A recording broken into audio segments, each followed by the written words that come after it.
ভাই এবং বোনেরা, আশা করি আপনারা ভালো আছেন। তো আমিও ভালো আছি, আর আমি আপনাদের কাছে সবসময় অ্যাংজাইটি ওসিডি নিয়ে পরামর্শ দেওয়ার জন্য আসি।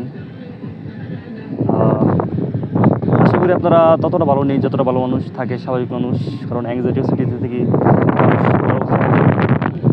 তো আমি এখন যে জায়গাতে আসি আর এর আগে আমি বলে দিই যে যারা প্লিজ ভিডিও দেখছেন প্লিজ সাবস্ক্রাইব করবেন।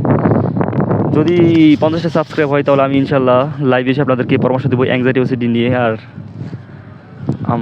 কি বলবো, এতটুকু আর কি রিকোয়েস্ট।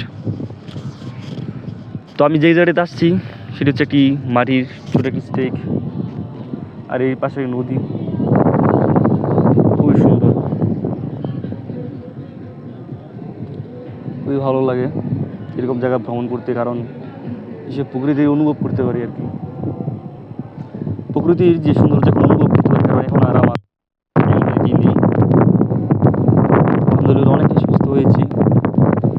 আর কীভাবে এখান থেকে আপনারা সুস্থ হবেন সেটির জন্য আমি পরামর্শ দিয়ে থাকি।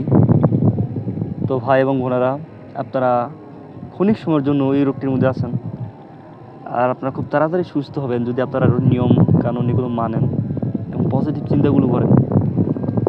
খুব তাড়াতাড়ি আপনারা এখান থেকে সুস্থ হবেন, আপনারা বিশ্বাস করেন, কারণ আমি এখান থেকে সুস্থ হয়েছি। যদিও সময় লাগে, কারণ আপনার অনেক বছরের পর বছর, মাসের পর মাস টানা ড্রামার মধ্যে ছিলেন, মানসিক অশান্তির মধ্যে ছিলেন, কী বলবো, ডিপ্রেশন ছিলেন, নেগেটিভ টেনশন করতেন। আর নেগেটিভ টেনশন করতেও হয় না, মানসিক পরিবারের মধ্যে অশান্তি থাকলে এমনি মানসিকভাবে ভেঙে পড়ে। কেউ ঋণগ্রস্ত, ঋণের চিন্তা বা অন্যান্য চিন্তা থাকেই। মূলত এইসব মানসিক চাপ বা মনকে বা ব্রেনকে প্রেশার দরকার নেই, অভ্যস্ত হয়ে যায় নেগেটিভ বা মানসিক যেসব উল্টাপাল্টা এগুলো গ্রহণ করতে। আর এই জন্যই কিন্তু আমাদের নেগেটিভ টেনশনটা আসে, দৌড়ে যেতে ভয়, মৃত্যু ভয় বা অন্যান্য শরীর নিয়ে ভয় ইত্যাদি। আর এইসব ভয়ের কারণেই আমাদের ব্রেনের সাথে যে শরীরের সিগন্যাল এটা সম্পর্ক আছে। ব্রেন ভয় পাইলে তো শরীরের মধ্যে কিছু করবে ব্রেন, ঠিক আছে? তো এইগুলো আর কি। তো ওই যে মন, আমরা যেভাবে অশান্তির মধ্যে থাকতাম, নেগেটিভ টেনশন করতাম, ড্রামার মধ্যে ছিলাম, মানসিক অশান্তিতে ছিলাম, এর বিপরীতগুলো করতে হবে আমাদের। ভাবি দেখতে হবে, পজিটিভ চিন্তা করতে হবে। নেগেটিভ টেনশন আসছে ওইগুলো পজিটিভভাবে ভাবতে হবে, এটাই আর কি। কারণ দেখেন, জীবন যদি একটা অনেক বছর এইটার মধ্যেই আইকা থাকে, তারা কিন্তু পারে একবারে ওই কী বলবো, কষ্ট করে, ওরকম কষ্ট না, সাধারণ একটা জিনিস মেনে সাধারণভাবে এই জিনিসটা থেকে খুবই সহজভাবে সুস্থ হতে। কিন্তু তারা পারে না আর কি। কেউ আছে মানে পারে না বলতে, এই জিনিসটা ওরা চেষ্টা করে না, জানেই না এই লোক সম্পর্কে, তাহলে কীভাবে এখান থেকে ওরা সুস্থ হবে, তাই না?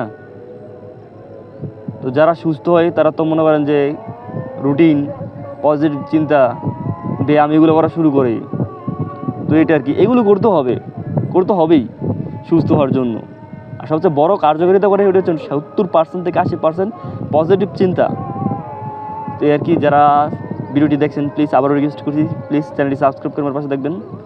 50টা সাবস্ক্রাইব হলে আর ওরকমভাবে আপনাদের রিকোয়েস্ট করবো না আর কি, জাস্ট এতটুকুই। তো সবাই ভালো থাকবেন, দোয়া করি সবাই ইনশাল্লাহ সুস্থ হবেন। কেউ তাড়াতাড়ি, হয়তো কেউ একটু দেরিতে।